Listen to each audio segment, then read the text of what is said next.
pool of moving air that is powerful enough to be felt is called a wind. The variations in atmospheric pressure are the source of this. This explains why kites soar through the sky, why hot air balloons float through the air, and why boats use their sails to travel across water.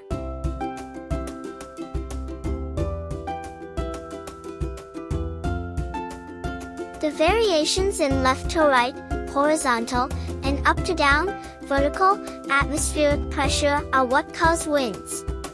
Depending on their intensity, winds can be categorized as breezes, gales, storms, or hurricanes. Because of the radiation from the sun, the earth warms during the day, which makes the wind typically stronger and more erratic. In contrast to the day, the winds at night were breezier, lighter, and less gusty.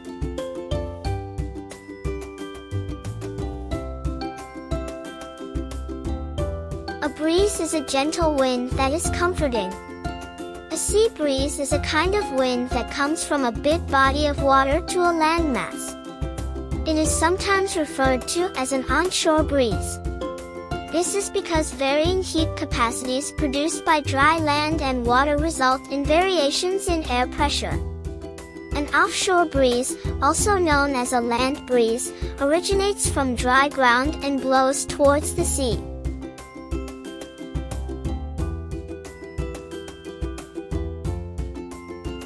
This is a powerful wind that is typically utilized for sailing navigation.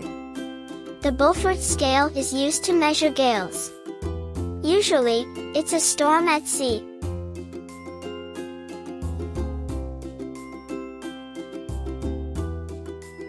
This is an atmospheric disturbance.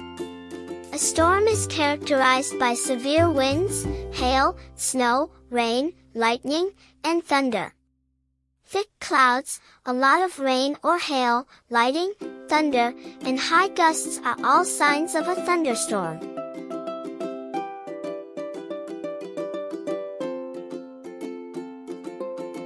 A cyclone is a massive wind system that blows in a concentrated location and resembles a spiral. Windstorms are arid storms that lack rain or snow and are characterized by powerful winds that reach speeds of at least 73 miles per hour, 117 kilometers per hour.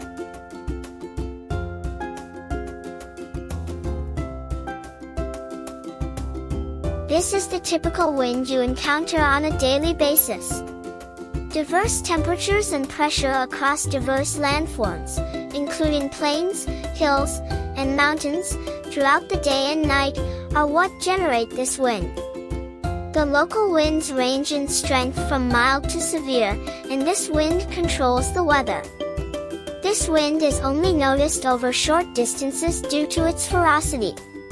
Breezes from the land, sea, valley, and mountains are typical examples.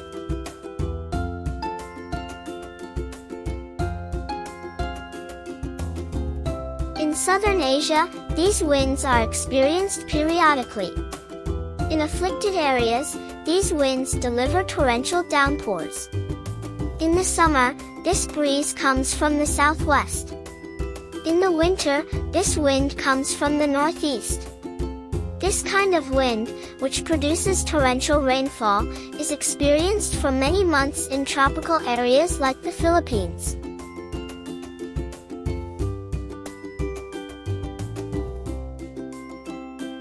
Easterly surface winds, or trade winds, are highly prevalent in the tropics and flow toward the equator of the planet. The wind originates in the northern hemisphere from the northeast and in the southern hemisphere from the southeast. Tropical cyclones that form in the ocean are guided by these winds. Additionally, they guide the dust from Africa toward the Caribbean Sea, which is located in the west, across the Atlantic Ocean.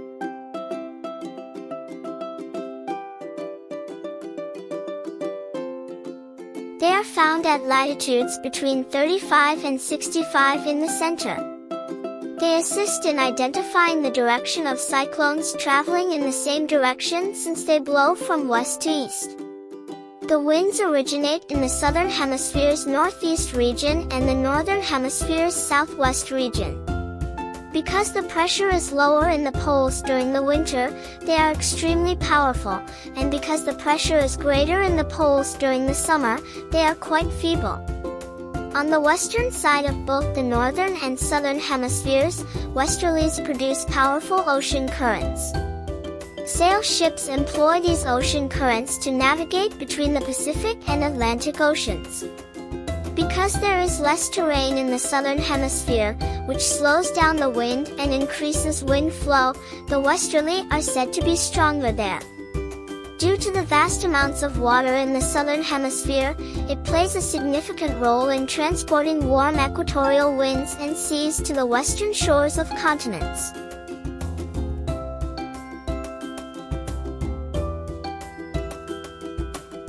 Doldrums are a collection of light breezes that may be found in the Atlantic and Pacific Ocean's northern and southern trade winds.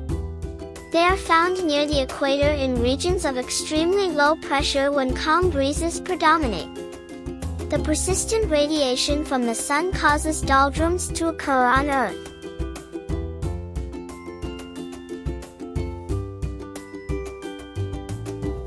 The polar Hadley cell is another name for this wind. This dry, chilly wind originates from the North and South Pole's warm regions.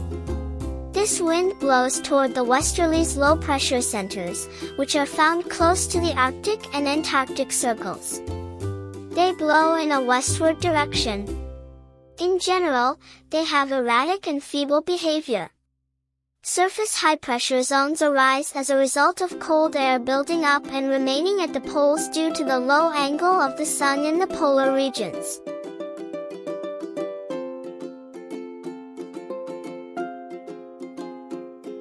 A tool for measuring wind speed is an anemometer. Typically installed as an adornment on top of a structure, a wind vane is a tool for determining the direction of the wind. An empirical measure called the Beaufort scale is used to describe wind speed and other observed variables on land or at sea.